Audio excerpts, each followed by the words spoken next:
Boa noite, investidores. Estamos aqui para mais um fechamento semanal de mercado. Hoje, dia 30 de janeiro, com meu colega Pedro Camato, para a gente passar pelas principais notícias da semana. Uma semana que foi bastante agitada. A gente teve decisão de juros nos Estados Unidos, a gente teve decisão de juros aqui. E noticiário político também bastante conturbado, né? Começando lá por fora. A gente veio de uma semana, da semana anterior, semana que foi marcada pela desvalorização do dólar e pela valorização do ouro, prata e dos mercados emergentes de uma maneira geral, né? As bolsas subindo bastante. A gente entrou essa semana nessa toada, a semana começou desse jeito. Para jogar lenha na fogueira, o presidente Trump ainda fez uma declaração na terça-feira de que o dólar desvalorizado era bom para os americanos, e aí a gente entrou na quarta-feira na decisão de juros, com a presidente pressionando o Banco Central para poder baixar os juros da marra. Lembrando que o presidente do Banco Central atual, ele tem mandato ainda mais duas reuniões e ele é alvo de críticas constantes do presidente Trump. Eles optaram por manter os juros nos patamares atuais, essa decisão era amplamente esperada e também fez um comunicado muito em linha com o que o mercado estava esperando, que o Fed observará os dados que sairão mês após mês para poder tomar as decisões baseadas nos dados. Hoje, os juros onde está num patamar razoável para as condições macroeconômicas atuais. Aí a gente passa para o final de semana, no final de semana agora, hoje especificamente na sexta-feira, o presidente Trump anunciou o sucessor de Jerome Powell na cadeira do Fed. O sucessor escolhido foi o Kevin Warsh, uma pessoa com currículo tanto na carreira pública em Banco Central quanto no mercado financeiro no setor privado, com um currículo extenso, uma pessoa que tem uma tendência, historicamente, sempre defendeu um combate mais agressivo à inflação, ou seja, juros mais altos, e o mercado está acabando digerindo essa informação aqui ao longo do dia de hoje, interpretando que apesar das falas do presidente Trump, ele está botando alguém que tem um histórico e uma reputação mais forte e que vai manter a blindagem do Banco Central a interferências políticas. Além disso tudo, a gente também teve várias divulgações de balanços referentes ao último trimestre do ano passado. Começou lá nos Estados Unidos e muitas big techs divulgando resultado, e que resultou numa semana extremamente volátil, não foi, Pedro? Perfeitamente. Se a gente for ver o S&P não tão sensível a esses balanços que foram divulgados aqui para as Big Techs, a gente teve uma semana praticamente estável ali. Vamos tratar como uma semana de volatilidade. Pavios para cima, pavios para baixo. Fechamos subindo 0,1%, com destaque de mais expressividade na Nasdaq. Nasdaq que é um índice mais sensível a esses balanços de tecnologia, o destaque positivo ali a gente vai ver para a Meta, que subiu 8% no aftermarket após divulgação de resultado acima do previsto, lucro por ação acima do previsto, a receita acima do previsto, e o destaque negativo aqui vai ficar para a Microsoft.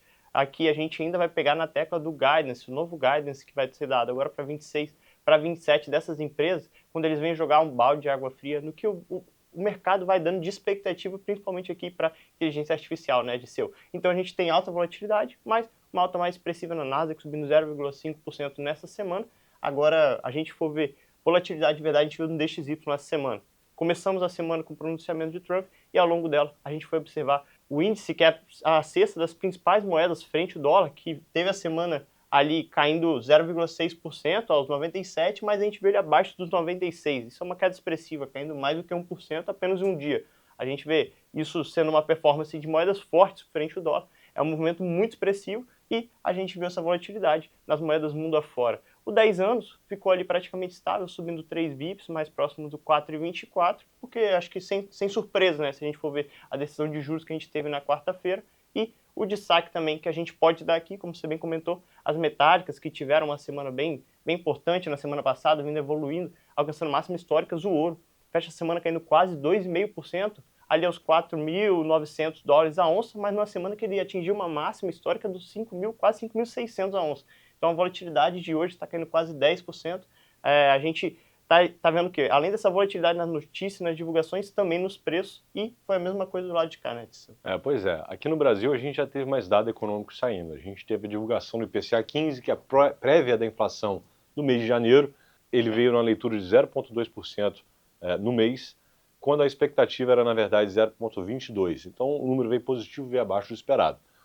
O que veio puxando esse número para baixo foi Moradia, energia, né? A gente teve redução da bandeira amarela para a bandeira verde, na conta de luz de todo mundo fica mais barato, isso ajudou a puxar o número para baixo. Por outro lado, alimentos que ao longo de 2025 foi uma força deflacionária, já tinha voltado a subir no final do ano passado e confirma a tendência de alimentos mais caros, tá? A gente também teve a divulgação dos números de mercado de trabalho, PNAD e CAGED. Em geral, foi um número, a gente tem uma sazonalidade no mês de dezembro bem negativa, afinal de contas nas festas de fim de ano o pessoal contrata bastante ao longo de outubro e novembro, no final de dezembro começa a demitir, para aquelas vagas mais temporárias, né? Então a gente teve um número negativo, já é esperado um número negativo, só que esse número veio pior ainda. O desemprego subiu para 5,1%, o que para patamares históricos brasileiros ainda é um mercado de trabalho bastante saudável, tá? Bastante apertado. Agora, indicou, de fato, novamente aqui, aquela tendência que a gente vem observando, mas que deu uma parada nos últimos 2 meses, da economia brasileira dando uma arrefecida. Mais importante do que tudo isso, a gente também teve decisão de juros aqui no Brasil. Todo mundo sabia que a decisão ia vir com a manutenção dos juros nos patamares atuais de 15% ao ano. O que estava todo mundo esperando era se haveria alguma mudança no comunicado. E veio. Finalmente, o Banco Central sinalizou tudo mais constante, se as coisas continuam caminhando da maneira como elas estão caminhando agora, na reunião de março a gente vai ter corte de juros. Tudo mais constante, a gente vai ter um corte na reunião de março aqui no Brasil, um corte de juros. Aí você soma a volatilidade lá de fora com os juros aqui, a gente também teve uma semana bastante volátil aqui, não foi? Exatamente. Tem uma semana em que o Ibovespa mais uma vez renova sua máxima histórica, aos 183 mil pontos, mas a gente observou o mesmo movimento similar que a gente viu lá fora. A gente, durante a semana, um movimento bem positivo, mas depois a gente viu vendo essa volatilidade vindo para baixo. Subimos apenas 0,7%, ali próximo de 181 mil pontos, aqui do lado do Ibovespa. O Small subindo um pouco mais, né, Disseu? A gente observou na última semana, com os principais promotores da Bolsa, as principais ações, as maiores ações do Ibovespa. Aqui a gente já vai vendo transbordando um pouco dessa água, indo para as Small Caps, que sobe quase 1% nessa semana. Lembrando que aqui o principal promotor ainda vai ser o fluxo estrangeiro, já estamos com mais do que 20 bilhões de reais acumulados de entrada do fluxo estrangeiro aqui, falando só sobre o à vista. Semana de bastante volatilidade, como a gente viu no mercado lá fora, nas metálicas, mundo afora, aqui também nas nossas bolsas. E se a gente for ver para o lado do dólar, mais uma semana positiva. O dólar segue mais uma semana de queda, corrigindo 0,6%, abaixo dos 5,30, no 5,25. Agora lembrando que no dia de hoje ele está dando uma corrigida para cima, porque senão a gente estaria abaixo dos 5,19. Então a gente rompeu a barra ali dos R$ 5,20, bem importante, era uma mínima que a gente há meses atrás vinha segurando, mas agora nos R$ 5,25, bastante volatilidade aqui, mas eu acho que semana que vem a gente também vai ter bastante divulgação importante, né, Disseu? Pois é, né? Além dos balanços lá nos Estados Unidos que vão continuar a ser divulgados, a gente também tem a divulgação de dados dos mercados de trabalho lá nos Estados Unidos. Eles são importantes justamente por causa dessa polêmica em relação às decisões de juros americanas.